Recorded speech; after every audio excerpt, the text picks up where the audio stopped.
So Brian, this is our first time meeting. I know you go to our River Oaks location there in Yeah. Houston.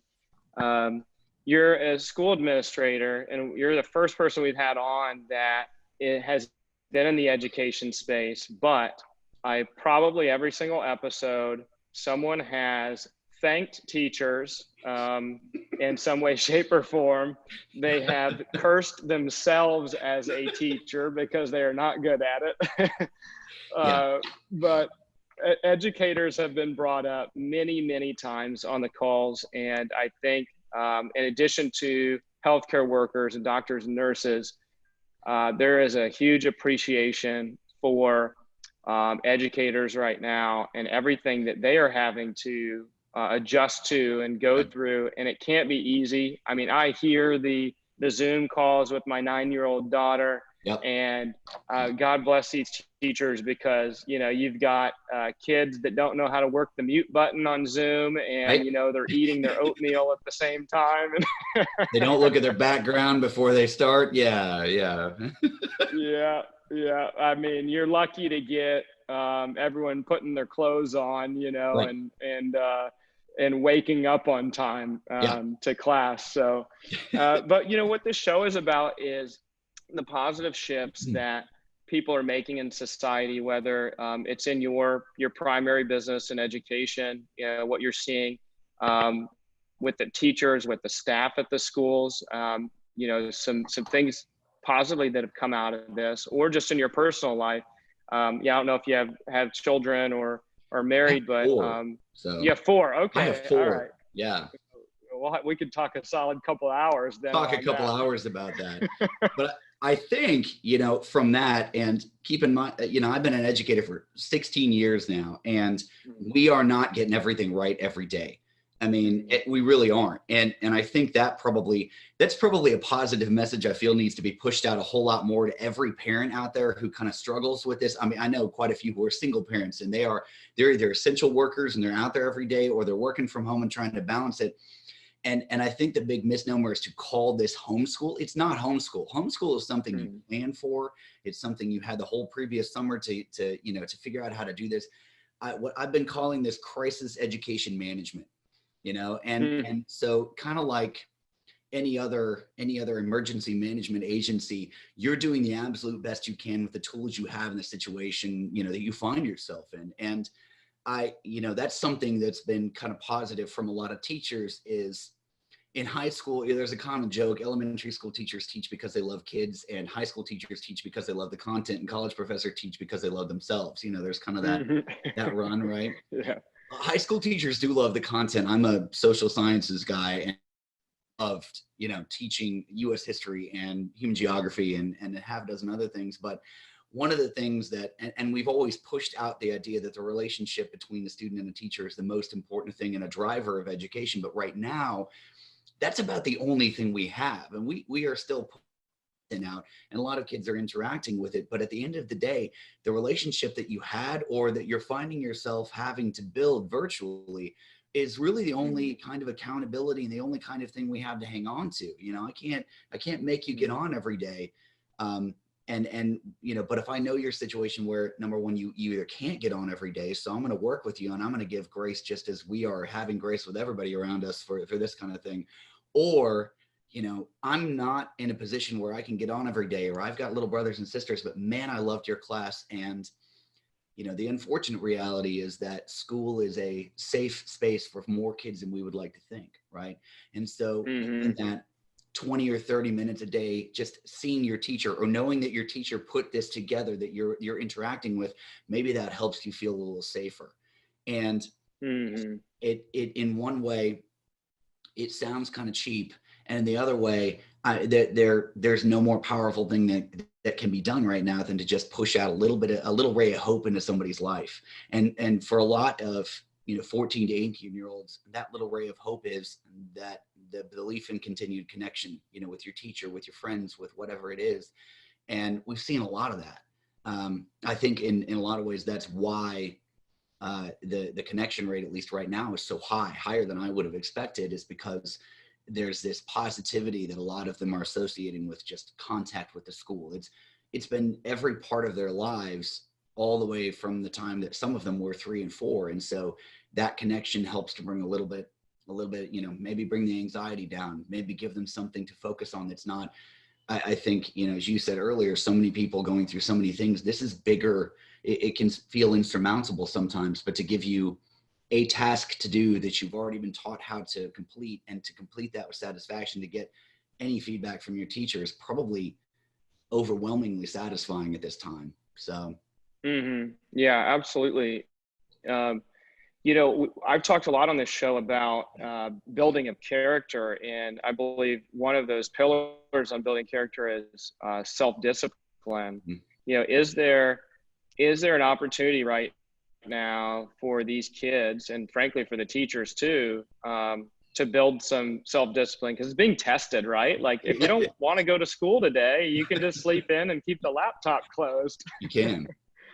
And what I think it's funny, people have said, boy, I dream of working from home. And now that you actually are, it's like, well, how are you handling that? How many bathrobes are we seeing on Zoom calls and different things like that? But it's funny that one of the things that high schools in particular struggle with is that idea of personal responsibility. If you look at school, and they're not in school as much as you would think they are, but it's the primary driver of their life all the way through age 18 or 19. But then right after that, we kind of turn them loose with a diploma and say, all right, man, it's on you. And a lot of high schools, you struggle with that because you've ordered every moment of their lives, at school at least, all the way up until they're 18. And then when you let them go, they tend to not know what to do. So, trying to in school develop some of that personal responsibility, that as you can, if you put tutorial sessions at a particular time and then remind people and try and give them a little bit of time management. But now it's so completely and totally on them. And I think what's interesting too is, just kind of going back to it before, you will make time for the things that are important to you.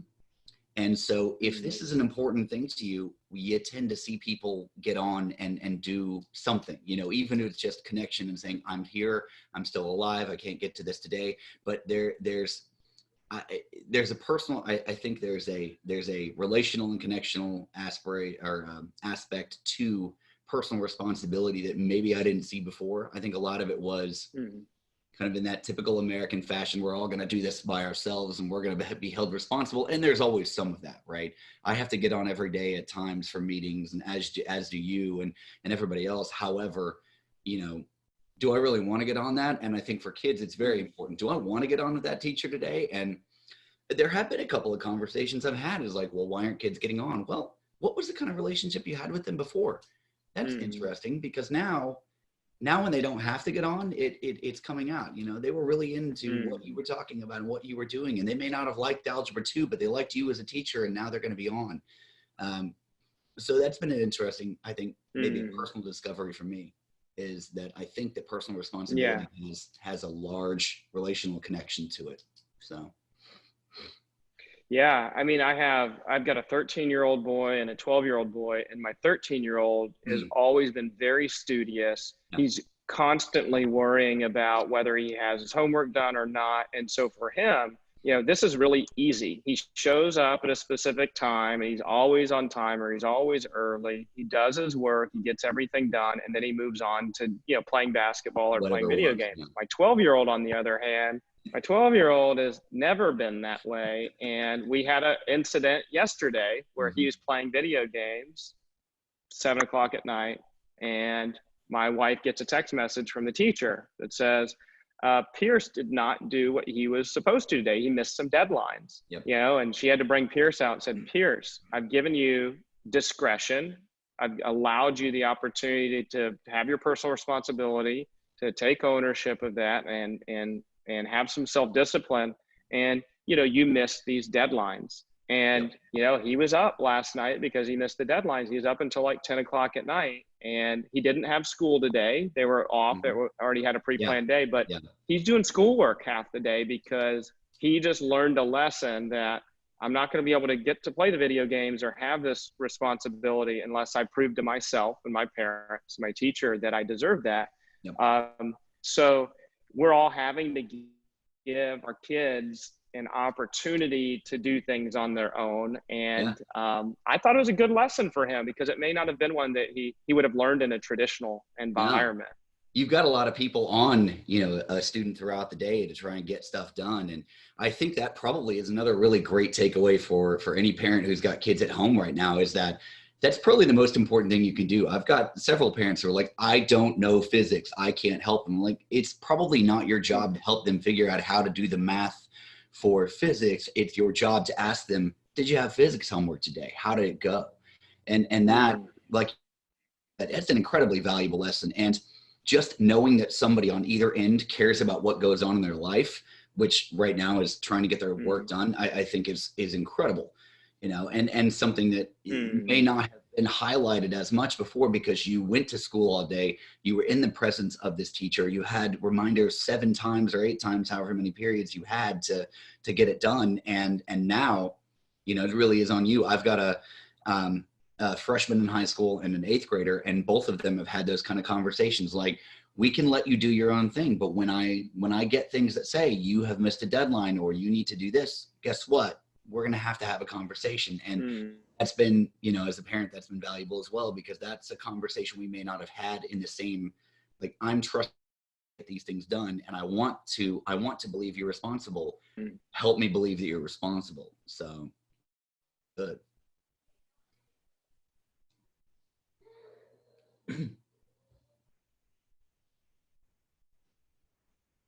About there not being a lack of resources, but a lack of resourcefulness. And that's what I'm trying to teach our kids these days during this time period is, well, I don't know how to do this. Well, what resources do you have available to you?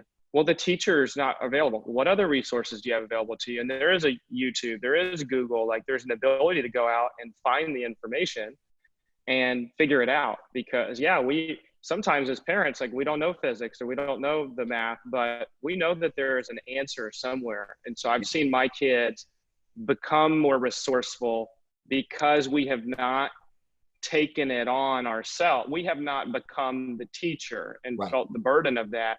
We have allowed the student to have that relationship with the teacher and then become more resourceful and trying to find those answers.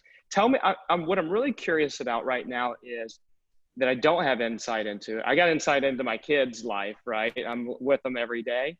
But the teachers, I'm sure there's all kinds of like complaining and this is difficult and everything, but have there been any anecdotes, conversations that you've had with teachers that have thought about things a little bit differently and said, you know what, this is really great. I've made a positive adjustment, or this is what we're doing that I didn't think was possible, anything like that?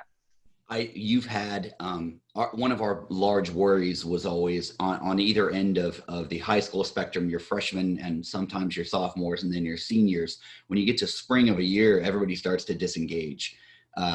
Seniors because they're about to graduate, freshmen because they're 14 and they're done, I think there have been, there's a wide range of how much technological integration goes into a particular school district, depending on where you are in the country and the philosophy of kind of the leadership of that. And so there's probably going to be a wide range across the entire country of how many people were used to some sort of digital online format and how many people weren't. And that has, I think, been the biggest adjustment that we've had to make. Our people who are 30-year veterans at teaching, who have been teaching a particular way with maybe introducing a little bit of an online component here or there, that's been a real challenge. And one of the positive aspects I think that's come out from it is because we've had, meetings in different teacher groups throughout the 3 weeks. You've had people who are veterans and absolute experts in their content area who have had to rely on people who may not have as much content experience in order to make this work. And so the development of, in general, as a teacher, when you come in your first couple of years and you're given a teacher group or a professional learning community, you're usually, the leader is somebody who is already semi-legendary in teaching their subject and they've had 35 years experience, and you just listen to what they say. You don't tell them what your thoughts are. And that has changed since I was a teacher, definitely, but more so from the technical aspect of now we have to do these things online. And so now it's become more, I think I've been in more meetings with more egalitarian language about how we're going to do things, and questions being thrown to every member more than I ever have before. And I think that's been a huge shift that I didn't think was going to come for a while. I thought there was going to be more of a fight in these kind of things, particularly when you may have had some sort of online component, so you were just going to throw that out there, call it good. But really, a lot of people have rolled up their sleeves and said, how can we approach it differently? And added to that is we're not adding a ton of new content right now. So this would be stuff you've already covered, and you already had your meticulously crafted lesson plans and assessments ready to go. And so to go back and revisit those things and convert them into something slightly different that's also going to hold on to a kid's attention when they're on the computer has been a big deal, and one that I really hope we kind of hold on to going forward. Because for example, my son has never been a math guy, and one of the things we kind of sit down and do a little debrief, and he said, "Dad, I have to be honest. You haven't had to fight me on math, have you?" And I said, "Well, no, we really haven't. It's because I can kind of go at my own pace." And we do in high school, for a variety of reasons, not even ours, but state standards and timelines, graduation, end of year testing. There's a pace that we feel we have to keep in a lot of ways, and we're not keeping that pace right now. And looking at how that's helped, my son, and I'm sure quite a few other kids, to be able to move pace, and then to maybe have some realization through your teachers that's like, well, maybe we don't have to go this fast, because they're learn everything we wanted them to, but they've got this stuff much more deeply than we thought they were going to, is hopefully a realization going forward. But I have seen a whole lot more of those kind of the expert deferring to the novice so that they can put something together that's in the best interest of students, which has been really cool. So yeah, that's great. It's out of necessity right now to have flexibility with these students, but when it's no longer necessary, it would be great to see that flexibility continue. And I know it's hard in a setting like yours, because you do have state standards and federal standards, and you've got timelines, and there has to be some structure. But anywhere where you can customize that learning for these kids, I do think that there's going to be some great benefits from it, no doubt. What about, so I think we kind of dehumanized teachers and school systems, and it's like, you're this kind of robot that's supposed to inject knowledge into my kid, and they're supposed to get great grades and then go to college and have this great life. But these teachers they're humans. They have connection needs, like we all do. They have needs for certainty. They have needs for significance, and they're no different than any of us in terms of their desire to connect with people and be happy. And I imagine, a really great part of being a teacher is the connection you have with colleagues that you can see every day that are passionate about their work and their particular subject area. Are you guys doing anything right now, or do you recommend that anything be done, whether it's Zoom meetings or virtual happy hours or anything, that you're getting the teachers together, kind of keep them connected as a unit? Sure. So we, one of the things, and it's a school structure, but every teacher has a team of other teachers that they would normally meet with, called a professional learning community, at least once a week. Those meetings have expanded, and we've got a lot more, and it's obviously the first 10 to 15 minutes is always troubleshooting, but I think embedded within in each one of those, everybody teaches something that they are passionate about. And sometimes, I've got some government and economics teachers, and they're all baseball coaches, and they can't play baseball right now. And that's rough. And sometimes it's just, let's make a space at the end of this where you can just talk about how you're really frustrated that right now, and it's not that they didn't want to teach economics or government. They're great at that, but that was also a huge part of their identity. And for a lot of their kids, as well as a huge part of, this is why I go to school. You know, a lot of kids will go to school and they will do what they're supposed to. That's kind of the cake, but the icing on top is that they get to play baseball, they get to play basketball, football, wrestle, whatever it is. And one of our coaches has been showing up to every Zoom meeting in his full baseball uniform. I think part of it is probably just so that we can have that conversation about it. I wonder about when this is all over, you know, when we're able to get back together in groups, if that's not something that should be organized, where it's like, okay, let's go play a baseball game. Let's go, you know, do whatever it is, you know, for the benefit of the kids and the teachers. But I think honesty in that connection, I think I've had more genuine conversations, because when you meet at work, when you meet at school, you have a limited amount of time and you have a lot, you want to get through those. A lot of these meetings have gotten into, how are your kids doing? How are my kids doing? What, you know, we may have the same teacher at the elementary school. How did you do that? It's become much more of there's much more of a personal connection between them, even though we're now no longer physically present with each other, which, you know, has been interesting because now I think these meetings have taken on more than just, we're not just passing information. This is a lifeline to it, you know, because most teachers, if not all, they love being around people. They love being around kids, and they only see their kids for a limited amount of time.